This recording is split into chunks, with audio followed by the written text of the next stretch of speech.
Bienvenidos a la Universidad Valle Dorado y al Colegio Nacional de Profesores Certificados. Continuamos con la formación profesional para su licenciatura en Derecho en su modalidad ejecutiva. Vamos a iniciar una nueva asignatura denominada Derecho Procesal Civil.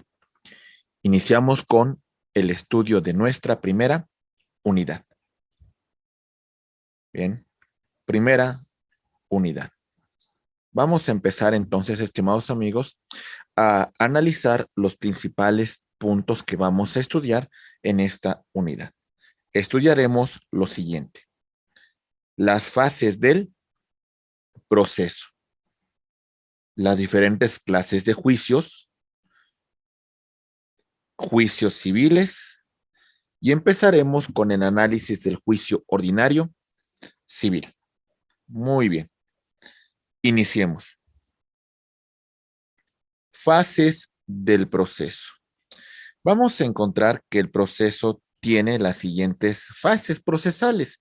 Vamos a hablar de la fase preliminar, de la fase expositiva, de la fase probatoria, de la fase conclusiva, de la impugnativa y la ejecutiva. Muy bien. Empezamos con la fase preliminar. Es una fase que inicia, valga la redundancia, antes de iniciar el proceso. En este supuesto, vamos a encontrarnos con actos que son anteriores al inicio del proceso. En estos actos preparatorios vamos a encontrar que son actos tendientes a preparar la litis, a preparar los documentos base de la acción, a preparar la prueba que va a ser objeto de desahogo cuando lleguemos a juicio, a que se dicten las medidas cautelares para asegurar el correcto funcionamiento de esta controversia y que las partes, cuando tengamos una sentencia, una resolución, pues exista materia, exista bienes suficientes para garantizar el cumplimiento de la obligación. Entonces, esta fase preliminar es antes de iniciar el proceso. Encontramos dentro de esta primera fase los siguientes puntos. Bien, vamos a verificar medios preparatorios a proceso, medidas cautelares y medios provocativos. Si hablamos medios preparatorios del proceso, por ejemplo, vamos a tramitar algunos documentos que consten en alguna autoridad de naturaleza administrativa o jurisdiccional, los cuales son importantes para el inicio de nuestra pretensión. Por ejemplo, en el caso de que vaya a disolver el vínculo matrimonial, sería interesante y creo que sería un elemento importante el tema de la tramitación de un acta de matrimonio, el acta de nacimiento en el caso de haber hijos, los títulos de propiedad para el caso de que tengamos que disolver también el régimen de sociedad conyugal, etcétera, etcétera. Las medidas cautelares vamos a verificar que se van a dictar para asegurar el correcto desarrollo del juicio y que las partes, pues de alguna manera, no queden en estado de insolvencia para no cumplir con las obligaciones que se hubiesen fijado. Los medios provocativos es hacer las gestiones correspondientes para el cobro, hacer las gestiones correspondientes para asegurar la correcta tramitación de la litis que en este supuesto se está planteando. Muy bien, ahora vamos a iniciar con la fase expositiva. La fase expositiva inicia con la presentación de la demanda. La autoridad jurisdiccional verifica si es competente para conocer de esta litis. En el caso de ser competente, dictará en auto admisorio y emplazará a la parte demandada, quien deberá de realizar la contestación. Si la parte demandada tiene pretensión en contra de la parte actora, va a presentar entonces la reconvención. Muy bien. Entonces, sobre esta fase, vamos a verificar que ocurre lo siguiente. Muy bien. Tenemos, en este caso, la parte actora, quien presenta con su escrito de demanda una pretensión en contra de la parte demandada. De ser competente la presente litis, el órgano jurisdiccional correrá traslado a la parte demandada, quien realizará la contestación correspondiente de la demanda. Bajo este supuesto, vamos a plantear la litis. Si hubiese una pretensión por conducto de esta parte demandada, entonces vamos a hablar de la figura de la reconvención. Muy bien, perfecto. Continuando con nuestra exposición, seguimos con la fase probatoria. Esta fase probatoria va a iniciar con el tema de la preparación de los datos de prueba que se van a presentar ante el órgano jurisdiccional y que van a formular una íntima convicción del juez para el momento que dicte una sentencia. Empezaremos con el ofrecimiento de la prueba, la calificación de dicha prueba por conducto del juez y su respectiva admisión, y posteriormente el desahogo que va a servirle para el momento que dicte su sentencia. Muy bien, entonces verificamos a grosso modo lo que está ocurriendo aquí. Tenemos entonces que se presenta el escrito de demanda. El órgano jurisdiccional califica y dicta un auto admisorio.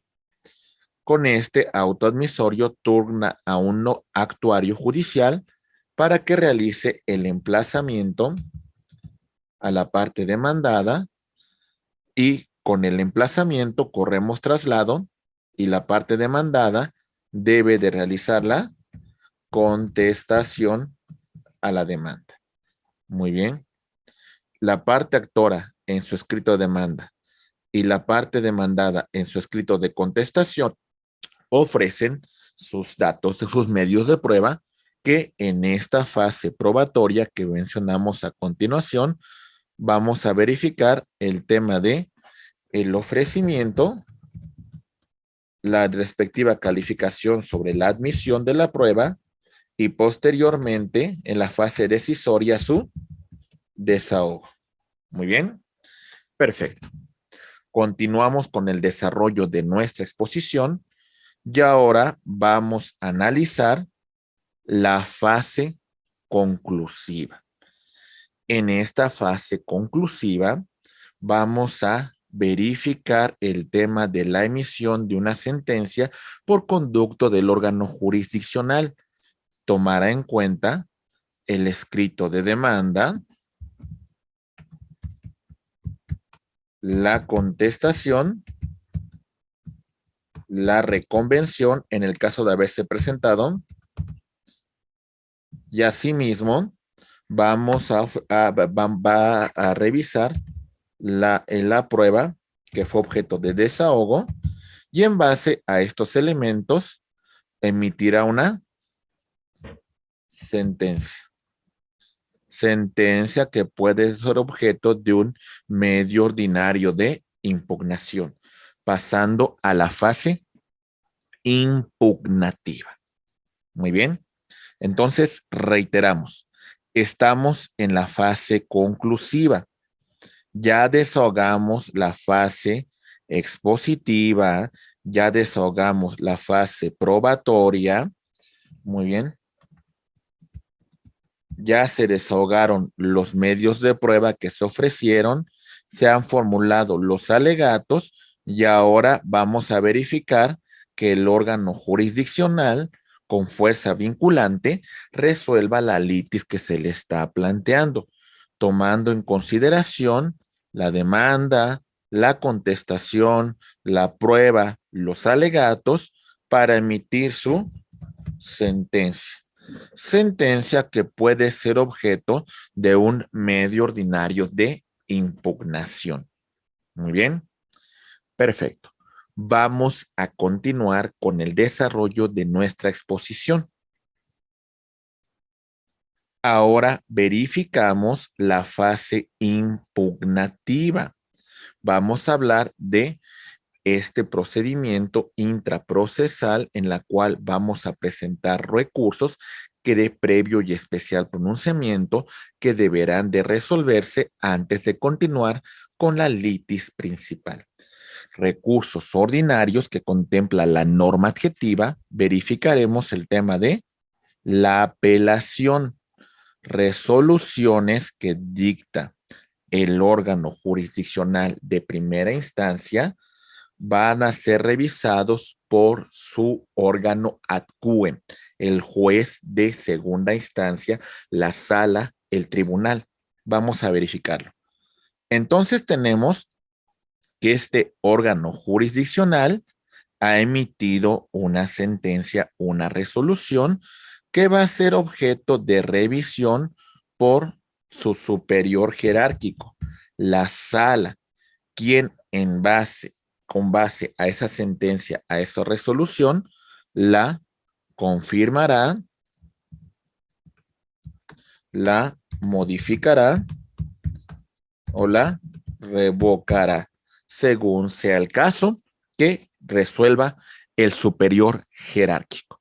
Muy bien. Y en vía de devolución, regresará al órgano jurisdiccional que emitió la sentencia para que tome en consideración esta observación, este requerimiento que presenta la sala. Por otra parte, tenemos otro recurso, la queja, la cual va a proceder sobre resoluciones en la cual no proceda la apelación. En este supuesto, le damos nuevamente la jurisdicción al juez que emitió la resolución para que éste mismo se vuelva a pronunciar, reasume jurisdicción y procede contra asuntos de mero trámite en los cuales, en este supuesto, estimados amigos, pues bueno, este mismo órgano jurisdiccional reasume jurisdicción y se va a pronunciar sobre este medio ordinario de impugnación. Muy bien. Ok. La revisión procede contra sentencias en la fase de ejecución y en la cual vamos a pedirle al superior jerárquico revise esta resolución, revise esta sentencia y se pronuncie. Por otra parte, el tema de la reclamación van a ser los medio ordinario de impugnación que presentaremos sobre actos que emita la sala. Perfecto. Muy bien. Continuamos también, estimados amigos, con recursos extraordinarios, como en el caso de la denegada apelación, cuando presentamos la apelación y la sala determina no admitir dicho recurso. Muy bien. Y los excepcionales, agotando los recursos ordinarios, tenemos la posibilidad de presentar amparo directo, el cual procede contra sentencias definitivas, laudos y resoluciones que ponen fin al juicio. Muy bien. Continuamos con el desarrollo de nuestra exposición y ahora vamos a analizar un tema muy importante, las distintas clases de juicios. Bien, continuamos. Dentro de estas distintas fases de juicio, vamos a hablar de la clasificación de por su finalidad. Aquí hacemos mención a los juicios de conocimiento. ¿Qué significa esto? Le vamos a presentar al órgano jurisdiccional una controversia. La parte actora, con su escrito de demanda, presenta una pretensión derivada del incumplimiento de una obligación por parte de la demandada. En este supuesto, presenta su pretensión a través del escrito de demanda. De ser procedente su pretensión, entonces va a emplazar a la parte demandada dándole un plazo para que ésta realice la respectiva contestación. Entonces, el órgano jurisdiccional va a actuar por petición de parte. Las partes las hacemos del conocimiento de controversias que existen y que afectan nuestra persona, que afectan nuestro patrimonio. Muy bien. Tenemos, por otra parte, dentro de esta misma clasificación, a los juicios ejecutivos. Estos juicios ejecutivos vale la pena mencionar que la parte actora, además de presentar su escrito de demanda, este demanda se soporta o tiene como base un documento que tiene aparejada una ejecución. ¿Y esto qué implica? Que desde el primer momento, si el órgano jurisdiccional admite a trámite mi demanda, entonces, estimados amigos, cuando emplace a la parte demandada, en ese mismo acto va a hacer un embargo precautorio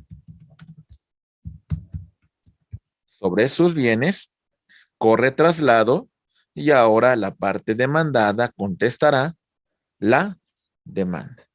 Pero todo esto se soporta en base de este documento, base de la acción que tiene aparejada una ejecución. Y esto va a asegurar la adecuada tramitación del juicio y cuando tengamos una sentencia, su respectiva ejecución. Muy bien. Continuamos con el desarrollo de nuestra asignatura y verificamos también otro punto importante. Más que un juicio, es una medida cautelar. El objeto de la medida cautelar es asegurar el correcto desarrollo del proceso ante el órgano jurisdiccional, que las partes van a actuar pues en una lealtad procesal, que las partes pues no utilizarán este proceso pues para que de alguna manera se aletargue una obligación, de que no se cumpla con dicha obligación, que sea una práctica dilatoria. El objeto en particular es asegurar el correcto funcionamiento del juicio y que las partes no se van a sustraer de la acción de la justicia y que no dilapidarán bienes para quedar en estado de indefensión.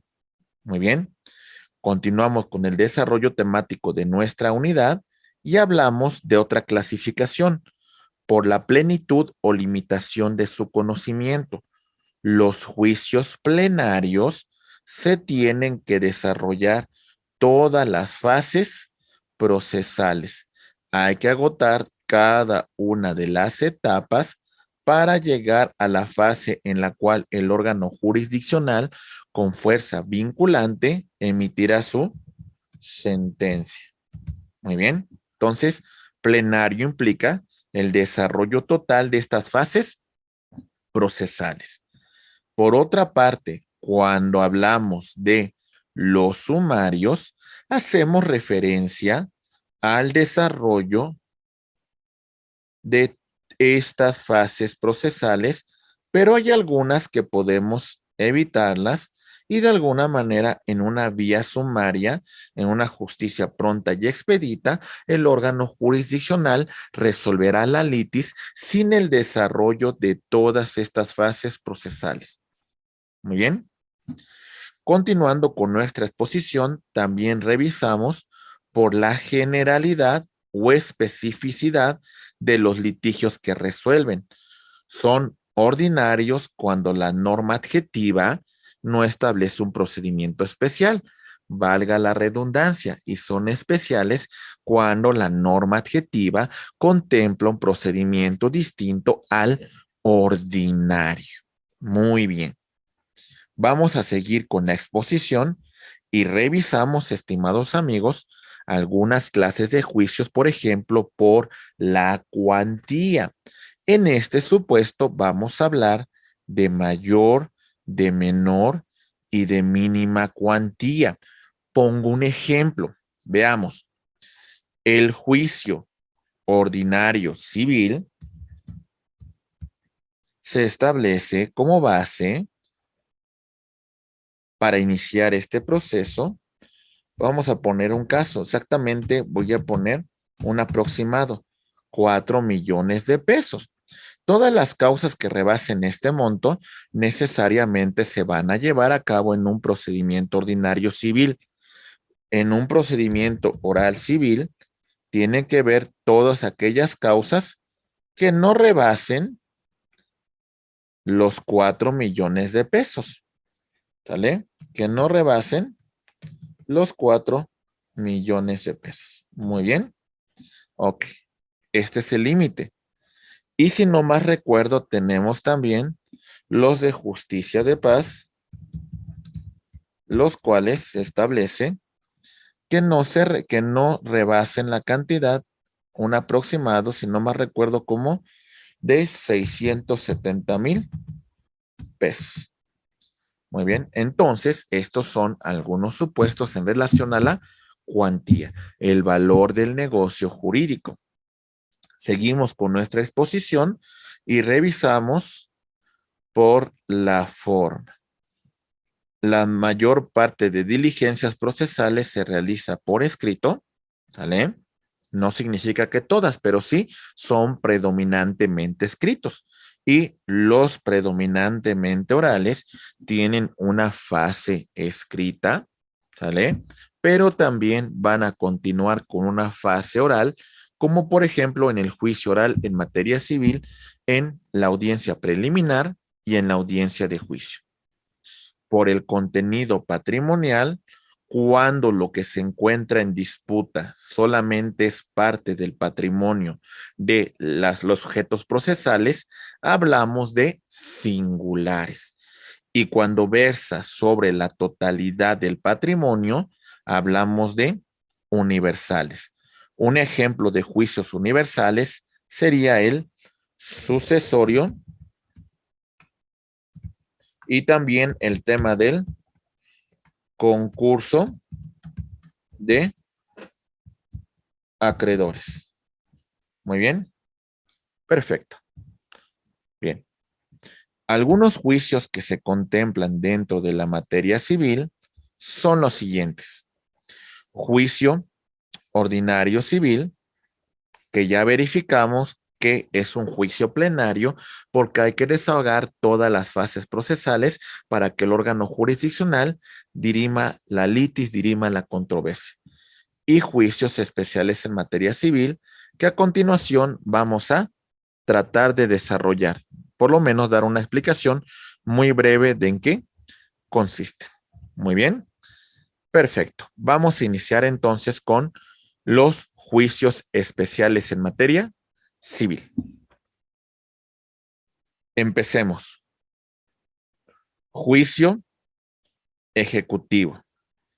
Como ya hemos mencionado con antelación, la demanda del actor tiene como base un documento que tiene aparejada ejecución.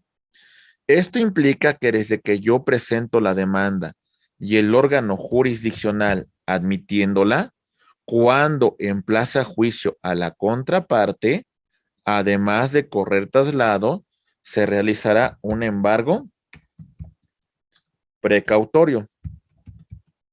Esto va a asegurar que cuando tengamos una sentencia, exista materia para hacer cumplir al demandado con la obligación de resultar el juicio en su contra. Muy bien, perfecto.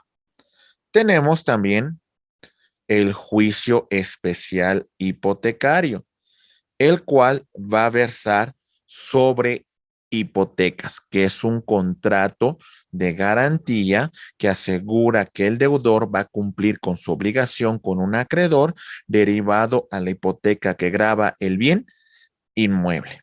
Entonces, la base de este juicio es hacer efectivo esa garantía que se encuentra en el inmueble y de alguna manera, pues vamos a iniciar este juicio especial hipotecario.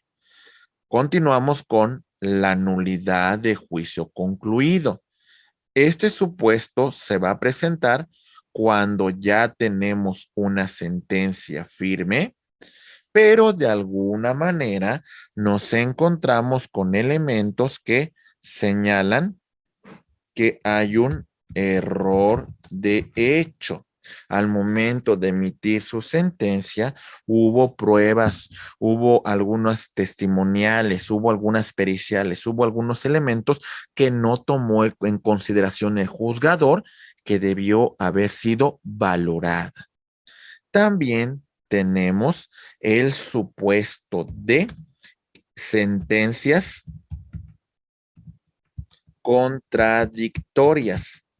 Esto significa que otra controversia por las mismas partes, ¿sale?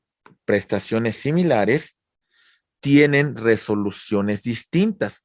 Bajo ese supuesto y evitar estas resoluciones, estas sentencias que son contradictorias entre sí, siendo las mismas partes, pues bueno, entonces vamos a verificar la nulidad de juicio concluido.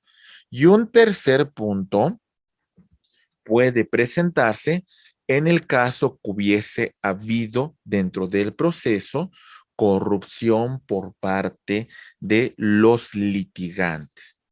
Estos son supuestos para que nosotros iniciemos el tema de nulidad de juicio concluido, cuyo objeto principal va a ser dejar sin efectos esta sentencia, que ya en ese momento era una sentencia firme. Bien. Continuamos con el tema de la controversia en materia de arrendamiento inmobiliario, derivado del incumplimiento de un contrato de arrendamiento. Lo que va a hacer aquí el arrendador a través de esta controversia, que el juez reivindique la propiedad a su favor y solicite el desalojo de la propiedad al arrendatario demandado en este supuesto, y además pague los gastos y costas judiciales derivado de la presente litis. Muy bien. Seguimos con el procedimiento arbitral. Las partes llegan a un convenio, a un acuerdo de resolver una controversia presente o futura ante un tercero imparcial y especializado, que en este caso va a ser el árbitro, quien emitirá un laudo que vincula a las partes. Y bueno, si este laudo no lo cumplen las partes de forma voluntaria, este laudo es un documento, es una resolución que tiene aparejada ejecución, que podemos hacer valer a través de un juicio ejecutivo. Muy bien. Tenemos controversias del orden familiar, por ejemplo, divorcio, como el tema de alimentos, como el tema del ejercicio de la pérdida de la patria potestad, etcétera, etcétera. Bien. Tenemos también otra clase de procesos en materia civil, como por ejemplo la tercería. En este caso tenemos que una parte, aunque no es sujeto de la litis que se está planteando, la resolución que se dicta le causa un agravio a su persona, a su patrimonio. Así que presenta la tercería para que tenga la oportunidad de defender su respectivo patrimonio. Muy bien, esta es la tercería. El concurso de acreedores implicaría que el deudor ya no puede cumplir con las obligaciones que tiene con sus acreedores, y para garantizar que cumplirá con las mismas, iniciamos con el concurso de acreedores con la finalidad de que se garantice el crédito que tiene pendiente el deudor con sus acreedores. El juicio sucesorio deriva de la muerte de una persona, y podemos hablar de dos tipos de tramitación de juicio sucesorio. Tenemos el caso de la sucesión testamentaria, que tiene como base el testamento donde se manifiesta la última voluntad del decuyos, y la intestada o legítima en el caso de que no exista testamento, o habiendo testamento, este es declarado nulo, o cuando no todos los bienes se repartieron a través del testamento. La justicia de paz, que tiene que ver con el monto para que ante este juez de paz se dirima la controversia, quien principalmente buscará que las partes solucionen el conflicto a través de la conciliación. Muy bien, perfecto. El juicio oral civil que se ventila con dos fases. Una fase preliminar o escrita y una fase oral, la cual va a tener una audiencia preliminar y tenemos la fase de juicio oral. Y bueno, la jurisdicción voluntaria, la jurisvol, aunque no hay como tal una litis, sí es importante que el órgano jurisdiccional se pronuncie y que declare un derecho. Muy bien, perfecto. Iniciamos con el tema de el juicio ordinario en materia civil. Bien, estimados amigos, en relación a este juicio ordinario en materia civil, vamos a definir como esta serie concatenada de actos mediante el cual el tribunal, ejerciendo su facultad jurisdiccional, resuelve de manera vinculativa, es decir, obligando a las partes a cumplir su sentencia cuando la controversia adjetiva no tiene una tramitación especial. Vamos a hablar de estas 6 fases que la van a integrar. Con mucha atención, por favor. Hablaremos de la fase expositiva, de la etapa de depuración, conciliación y excepciones procesales, de la etapa probatoria, de la etapa conclusiva de alegatos, de la etapa resolutiva, de la etapa ejecutiva. Muy bien. Empecemos entonces a desarrollar estos temas. Iniciamos con la etapa expositiva, la cual va a iniciar con la presentación de la demanda. El órgano jurisdiccional califica si admite, desecha o previene. De admitir, dicta un auto admisorio, el cual turna a un actuario judicial para que realice el emplazamiento correspondiente, corriendo traslado de la demanda al demandado, y el demandado está sujeto a contestar la demanda y en su caso presentar una reconvención cuando tiene pretensión en contra de la parte actora. Muy bien, terminando esta primera fase expositiva, tenemos una fase de depuración y conciliación y excepciones procesales. Vamos a celebrar una audiencia previa de conciliación y vamos a resolver las excepciones procesales que las partes hubiesen presentado. Continuamos con la etapa probatoria, la cual va a acreditar la pretensión o las excepciones, en este caso la pretensión del actor y las respectivas excepciones de la parte demandada. Se ofrecen pruebas, son objeto de admisión, se preparan las pruebas y se desahogan para que lleguemos a una etapa conclusiva con el desahogo de pruebas y sus respectivos alegatos. Después de esta fase, el órgano jurisdiccional con fuerza vinculante emite una sentencia, que es la decisión judicial, que debe ser clara, debe ser precisa y debe ser congruente tomando en consideración todo lo que se desarrolló dentro de este juicio ordinario en materia civil. Concluimos con la etapa ejecutiva, la cual, una vez que la sentencia ha quedado firme después de agotar los medios ordinarios de impugnación, lo que nos queda es hacer cumplir la resolución que ha dictado el órgano jurisdiccional. Muy bien. Entonces, estimados amigos, vamos a continuar con nuestra exposición. Iniciamos con el tema de la demanda. Bien, ¿qué elementos va a contener nuestro escrito inicial de demanda? Es un tema muy interesante que vamos a revisar a continuación. Perfecto. Demanda. Acuérdense que en este escrito la parte actora presenta sus pretensiones al órgano jurisdiccional. Muy bien. Iniciamos. Este escrito contiene un proemio en la cual señalamos el tribunal ante el cual estamos promoviendo la presente litis.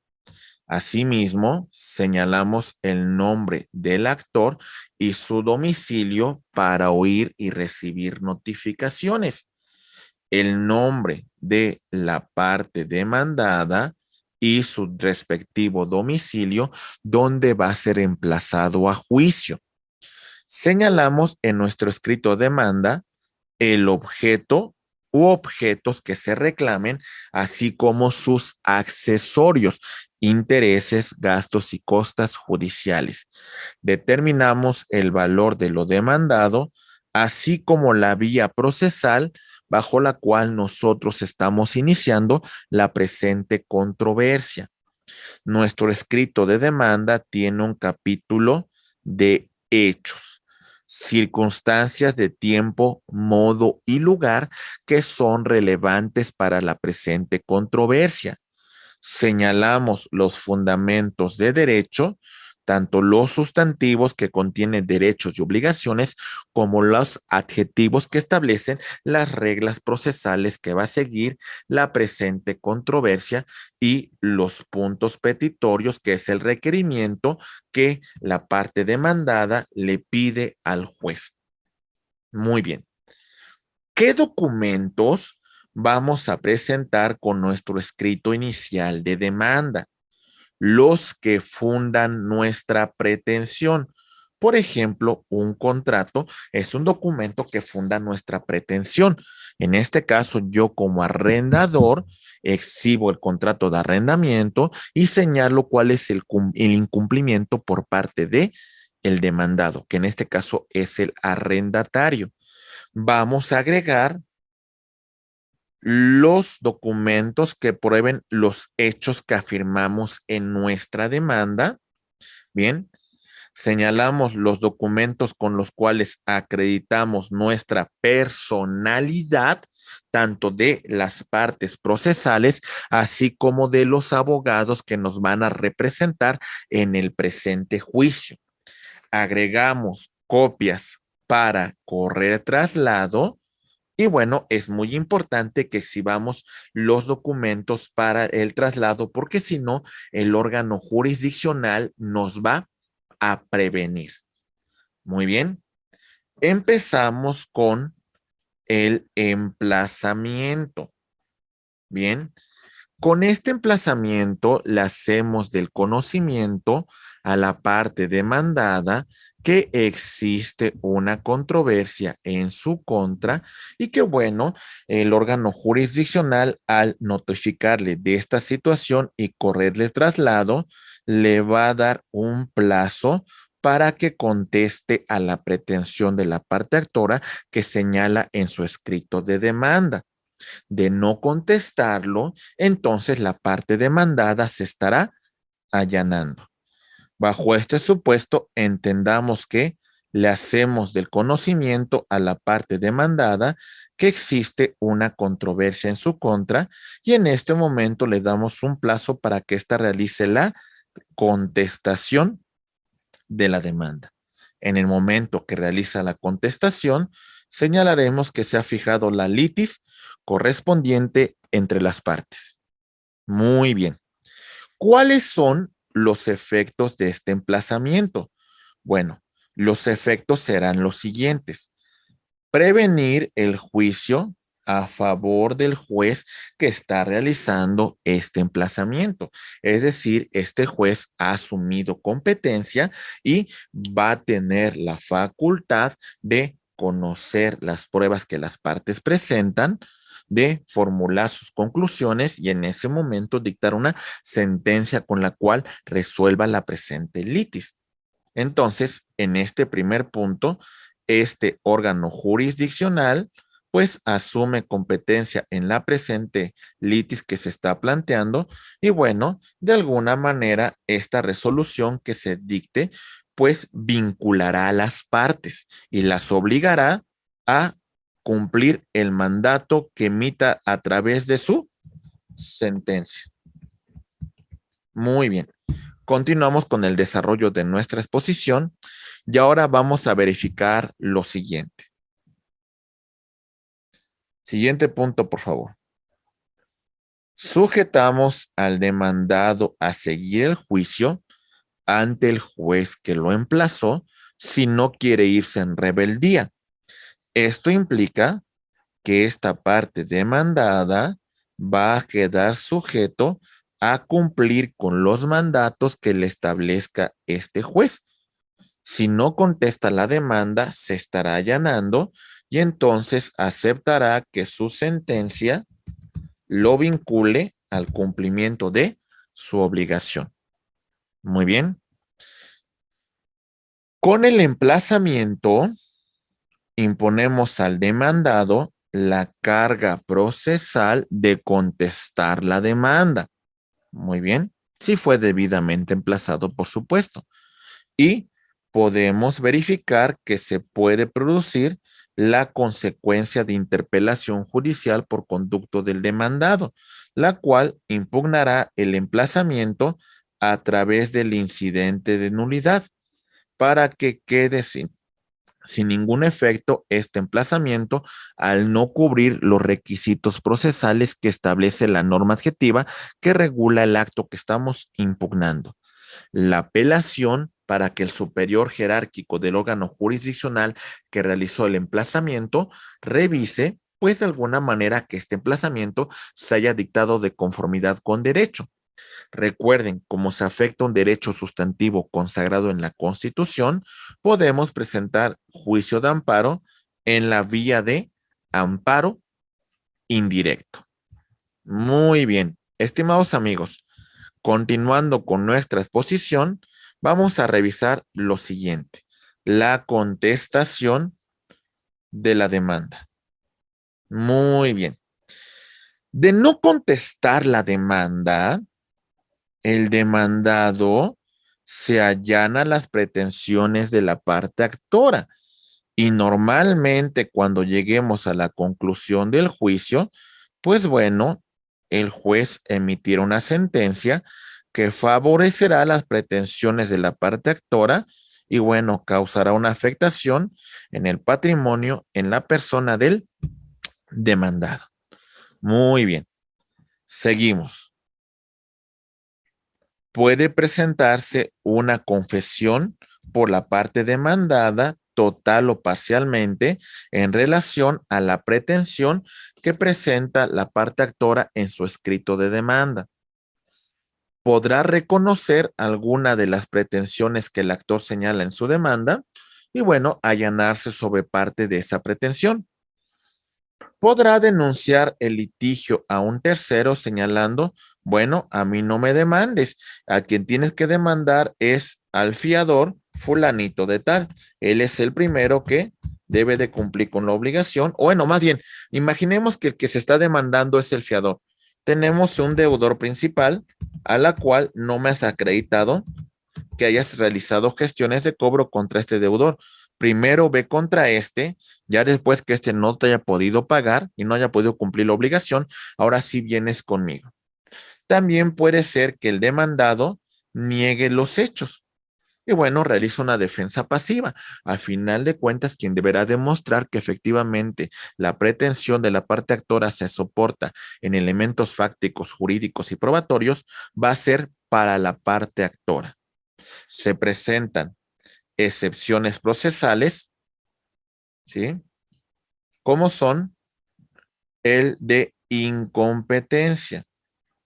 La parte demandada al momento de contestar la demanda señala que el órgano jurisdiccional no debe conocer la presente litis porque tiene un interés jurídico en el negocio que se está ventilando, porque tiene una amistad con la parte actora, porque tiene una enemistad con la parte demandada, porque es cónyuge, concubino, pariente en línea colateral, hasta tercer grado con alguna de las partes. Entonces lo que vamos a pedirle al juez que no conozca la causa y que envíe con un juez que sí sea competente. Verificamos también otra excepción procesal en el tema de la falta de personalidad. Verificando lo siguiente, vamos a suponer que es un conflicto entre personas morales. Esta representa a la empresa Patito SADCB y esta representa a la empresa Acme.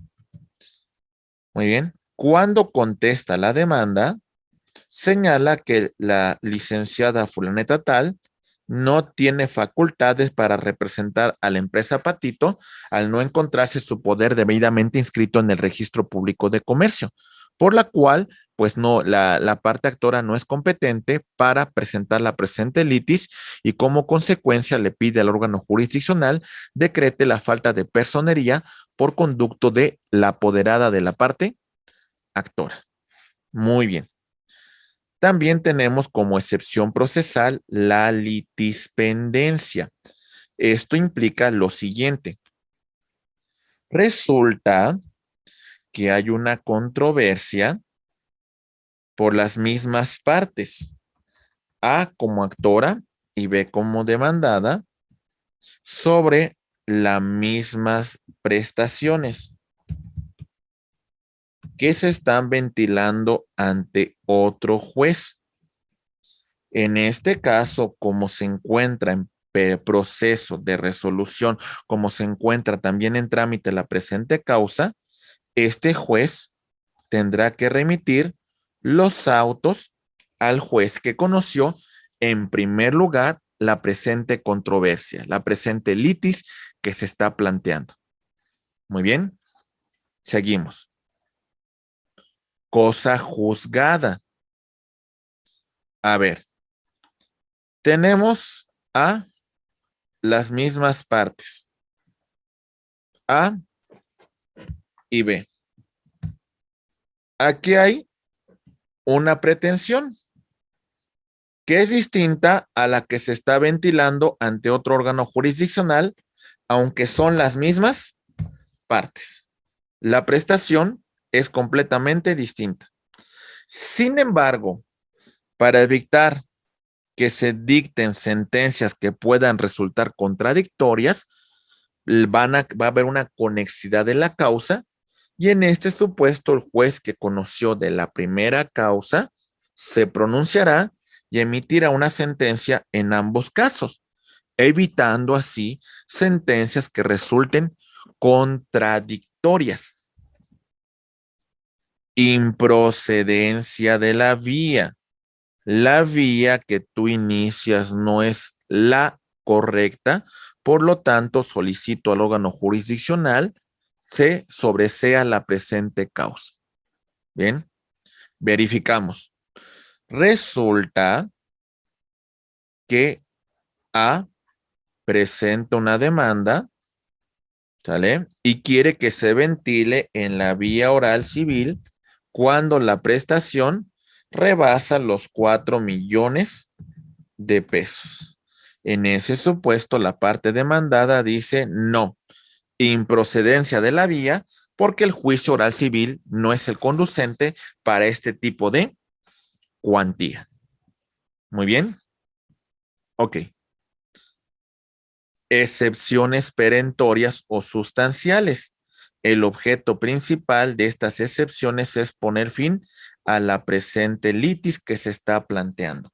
Por ejemplo, hechos extintivos. ¿En qué consistiría esto? Por ejemplo, un hecho extintivo es que la obligación principal ya se haya cubierto. Entonces ya no hay una causa que debamos iniciar. Hechos impeditivos. Por ejemplo, en el caso de que exista en un contrato, por ejemplo, exista algún vicio del consentimiento, es un hecho que de alguna manera daría como consecuencia la nulidad del contrato. Claro que tiene que demostrarlo la parte demandada y hechos modificativos o constitutivos derivados de un contrato, derivados de una prestación original. Muy bien, perfecto. Seguimos con el desarrollo de nuestra exposición y llegamos a la última parte de esta unidad. Las actitudes del demandado, no contestación a la demanda o rebeldía. El presupuesto es que ha sido debidamente emplazado a juicio y corremos traslado y le damos un plazo para que dé contestación. Las consecuencias de no contestar. Las notificaciones posteriores no se realizarán al domicilio de la parte demandada. Se van a realizar por estrados a través del boletín judicial. Bien, salvo que se trate de la sentencia que ponga fin a la presente litis. Va el demandado hasta cierto punto, tendría una confesión ficta en relación a la pretensión de la parte actora. El objeto también es que vamos a citar para la audiencia previa de conciliación y excepciones procesales. Al no contestar, pues va a perder este derecho. Y bueno, si así lo solicita la parte actora, va a embargarse bienes del demandado. Entonces, creo que no es conveniente, de verdad, no dar contestación a la demanda. Estimados alumnos, estos son los principales puntos que analizamos en relación a nuestra primera unidad de nuestra asignatura Derecho Procesal Civil. A nombre de la Universidad Valle Dorado y del Colegio Nacional de Profesores Certificados, agradecemos su atención. Muchas gracias por su atención.